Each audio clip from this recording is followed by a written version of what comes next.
went searching for the crown, and I couldn't find it. Speaking of Eric, where is he? Eric! Yeah, I'm coming. Okay. Oh, man. How am I going to tell him? How you going to tell me what? Ah, what happened to your arm? I sprained it. Last week, you know the new guy, Sam? Okay. Yeah, Sam. So Sam was he was here, and I helped him. We learned about some friendship and things of that nature, and then Freeze! there was No! Put your hands up. Both of them. He can't. It's This Eric. hurt. Oh. Why are you not putting your arms up? Wait, Sorry. I'm sorry. Who's this guy? That's Eric. Oh, hey, I'm sorry about that. Yeah, hi, nice to meet you. Yeah. Sorry about that. Jeez. Anyways, I got some more bad news for you. I couldn't find that crown you asked me to go search for. It's okay. You know what? We're still looking for it, and luckily we have trust security here. And Bart T. Simmons with an S. Is he going to be here the whole time? I don't know. Okay. All right, so ultimately, and then Sam, he took me to a doctor's office, and the doctor, they said, hey, you just got a sprain. All you got to do is get a sling like how this. How long is it going to take? Well, that's the thing is he didn't. You're going to have to be doing the show. I'm going to what? You're going to have to be doing the show. I can't do the show with a broken arm. That's the reason why I have you is so that way if anything like this happens, you can do it. Well, are you sure it can't be better in 2 days? It's just sprained. No, well, the doctor said it could be now or 4 months from now. Well, how's it feel right now? Ow! Do that. Okay, so a while. It hurts. Okay, so anyways, back what I was saying. Yeah, the doctor said you just got to get a sling for it. I was like, all right, cool. So I go down to the local pharmacy, and it was really weird. There was this really interesting doctor behind the counter, and you couldn't see him. He was in the shadows. It was really kind of weird. He was in the shadows, and he. In the shadows? Yeah, he was in the. Okay. You know how some doctors they wear all white? Yeah. Or even a pharmacist they wear white. Yeah. This guy didn't wear white. He wore all black. That's weird. I know, and I couldn't even see his face or anything. It was kind of awkward. He was wearing a mask? No, because he was in the shadows. See, all I could see was from here down. But it was all dark and black, and so I couldn't understand. Anyway, so he takes a poncho, and he cuts a poncho up, and now I got a sling. That's a weird doctor. Was there anything else strange about him? You know what? He did. He wore a hat. Oh, that's cool. He wears a hat? Yeah, and there was this weird bird in the corner. It was red chicken-looking thing. I couldn't figure it out. Oh, wow, that's a cool doctor. All black and a hat? All black and a hat. And you know what? He was even the weirdest. Are chickens allowed in the hospital? I don't even know. No, it was like a pharmacy, but I don't even know. But ultimately, it was like, he turned his head at one point, and his hat was like a fedora. And there was a red feather on the side of it. That's all I remember of it. Wait. Red. Did you say shadows?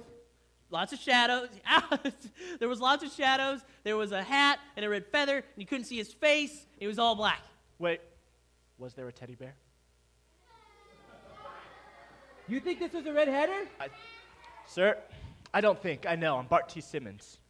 You were that close to the I didn't even know. I couldn't tell. I think it could be in here. I couldn't figure it out. I'm so sorry. Okay, but see, ultimately, we got to work on the whole. Did you bring your lunch today? I'm going to be looking for him. Okay. All right. So here's what we're going to do. I'm going to need you to learn an illusion. So you're taking the cards. So here's what you're going to have to do. Okay. You're going to take the cards. Sorry. Okay. You got excited. Okay. High five. All right. So here's what you're going to do. You're going to take the cards. You're going to cut them in half. You're going to shuffle the cards. You're going to take the cards. You're going to place them behind your back. You're going to spring them from one backside to the other. And then you're going to take them back in half. You're going to cut them in half. And you're going to put 3 cards in your pocket and 4 cards. You said to throw them behind my back. Sorry, I got another deck of cards. Oh, cool. All right. So what you're going to do. Yeah. All right. So you're going to take half of the deck, all right? Yes. Perfect. You're going to take the other half. You're going to put them behind your back just like so. All right. Now you're going to sling them. You're going to spring them from one side to the other. And you're going to catch them. I got these half. You still got that half. Okay. All right, here we go. What So else now do you're I going to take 3 cards. 3 cards are going to go up your sleeve, but you got to make sure that you hide them in your hand and can see them, that no one can see them. Then you're going to take 2 other cards. You're going to put those into your back pocket. And as you take those 2 cards, what you're going to do is you're going to mix them back in together. But first, you got to make sure that the audience has selected the cards. You're then going to riffle them into your hands. You're going to shuffle them, and then you're going to do a triple somersault. They fell out of my sleeve. You need I don't have any more cards. Oh, hold on. Yep. Okay. I got another So what deck. we're going to do? Hold on. Just tell me everything at once, and I'll get it done. Okay. What you're going to do is you're going to take half the deck, you're going to hold the half the deck in your hand, you're going to take them, you're going to shuffle them up, you're going to place them up your sleeve, 3 in your hand, 3 in your sleeve, and you're going to place 3 in your back pocket, you're going to make sure that you hold all 3 of those cards, you're going to make sure that the audience knows exactly what those cards are. I can't do it! It's like, you're not, you just got to listen. No. You just got to listen. No, That's it's okay. too many things. I'm not going to do it. I'm not following. No, wait. It's too hard. I'm not going to do it. It's not too hard, it's like mud in your eye. Excuse me? It's like mud in your eye. I do not have mud in my eye. I have glasses on my eyes. That's true, but it's like a story, let me tell you. Another story. Sir, wait, is that Doug? Are you Doug? That's not Doug. But I have a story that's kind of like Doug's. All right, so here's a really cool thing. All right, so here's the cool thing. This week we're talking about mud in your eye. You guys ever had mud in your eye? No, never had mud in your eye? Oh, she's had mud in her eye. Okay, so here's the really cool thing. This week we're talking about one of the miracles that Jesus performed, and in this one he actually puts mud in someone's eye. Now here's the really cool thing. Jesus and his disciples were going around, and Jesus was doing all these miracles, and Jesus was teaching his disciples about the amazing things of God.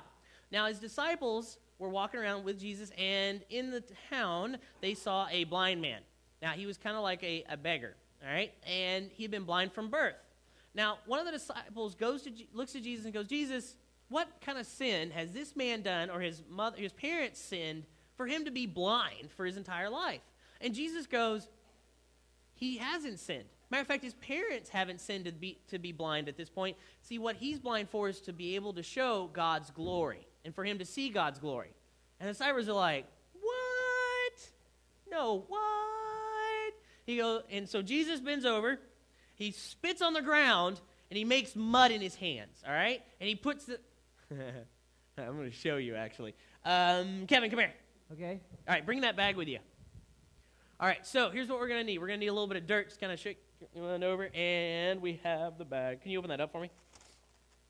Perfect. Okay, and you reach in there and pull out that. Yeah.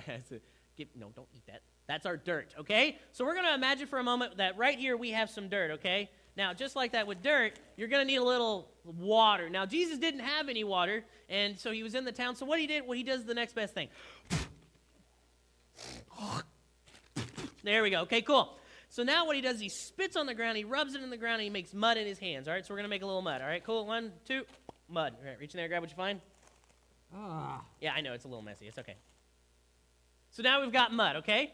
So what's... All right, so now we've got mud, all right? So the cool thing is, would you go ahead and open that up for me? Yeah. Yeah, there we go. So now we've got our mud. Okay, cool. That's good mud. All right, hold out your hand. Perfect. We're gonna put the mud in your hand, okay? Before we do that, though, we gotta pretend like you're blind first. So okay. yeah, go ahead and pretend like I you're cannot see! Oh my goodness! I cannot see! Where am I going? I'm blind! Now I'm blind. I'm sorry. Hello? Can someone help me? I'm over here. Follow the sounds of my voice. Is it this way? No, turn left. Your other left. Come here. This way. All right. Oh, thank you. Now then. Oh my goodness! Kevin. All right.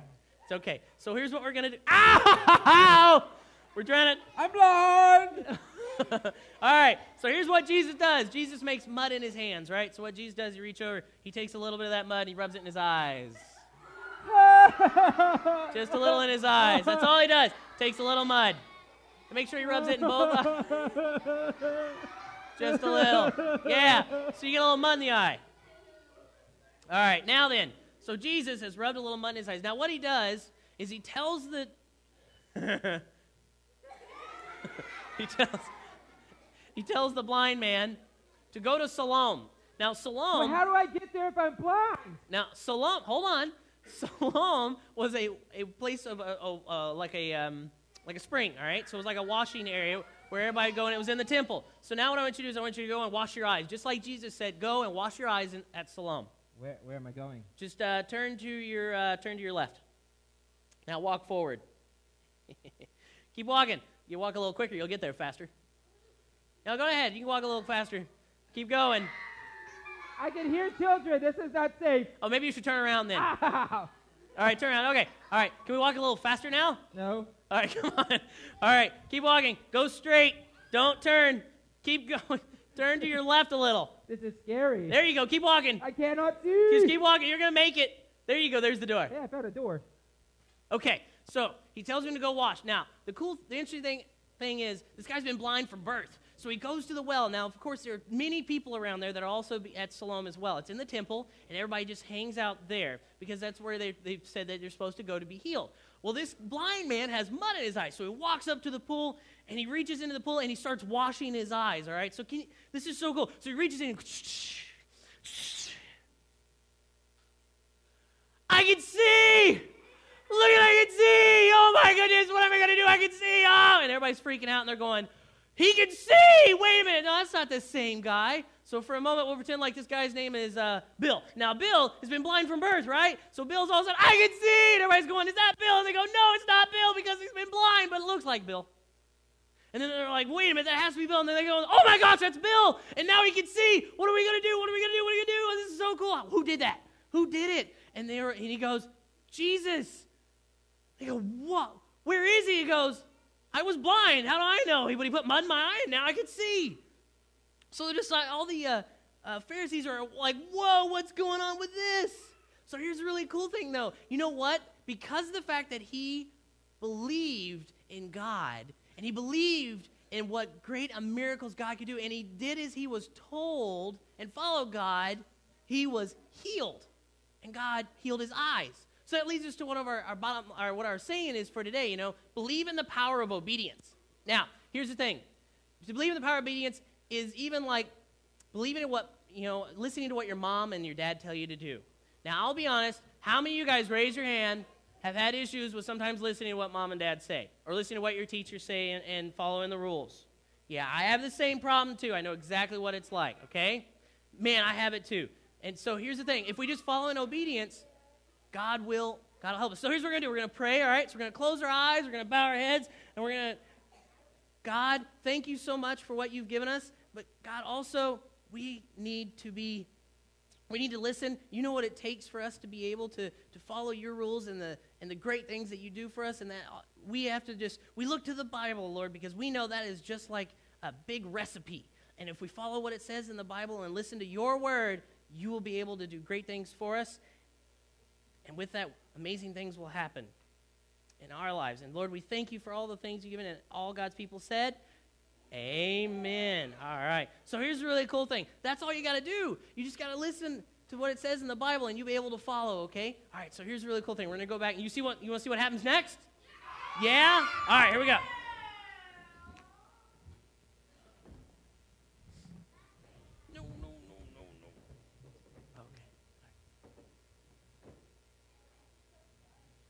All right, so here's a really cool thing, okay? So now you know that all we have to do is we just listen and we follow, we'll be able to have great things happen, and that way we're going to be able to work all this out. And don't worry, because I'm going to have you teach, and I'll have you taught, and you're going to learn everything you need to know before the show. And we'll be able to, we just got to find those crown jewels, though. Yeah. Oh, man. It's going to be tough. But I'm all out of cards. They're all over the ground. Well, that's all right. We'll go get some more, all right? So let's go back, and we'll grab another pack. And I'll make sure you understand, and we'll teach you how to do that. All right. There's pudding. It looks really right. good. I really want that man. pudding. Get on to this.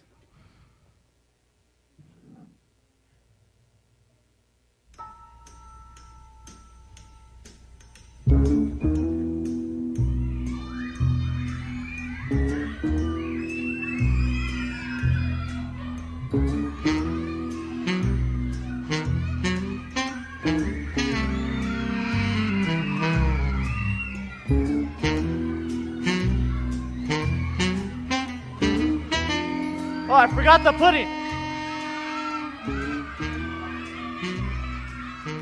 Oh, that's interesting. Sir, I found a red feather. Wait, I know how to trap him. Jules and Jello. Sir, he loves pudding.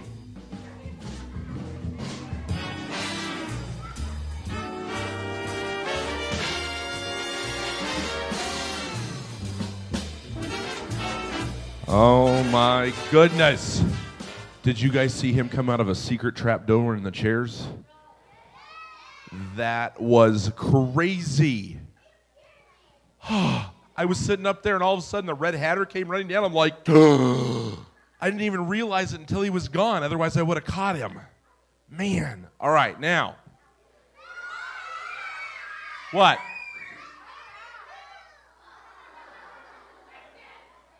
Don't scare us. Do you realize that the Red Hatter was just here? Bart? Gosh. Now listen. Shh. Shh. I have this really bad feeling. Shh. I have this really bad feeling that next week, Bart, hey, Bart, plug your ears for a second. I have a really bad feeling that Bart's going to try some really bad things with jewelry and pudding next week because he thinks he's got it, how to catch the Red Hatter. But I will tell you this. Something tells me that next week we might just catch the Red Hatter. We've got some good traps. Now that I've been watching for a while, I've been noticing some tendencies with the Red Hatter. If you want to see some of the cool traps we're going to set for the Red Hatter, you will not want to miss out on next week.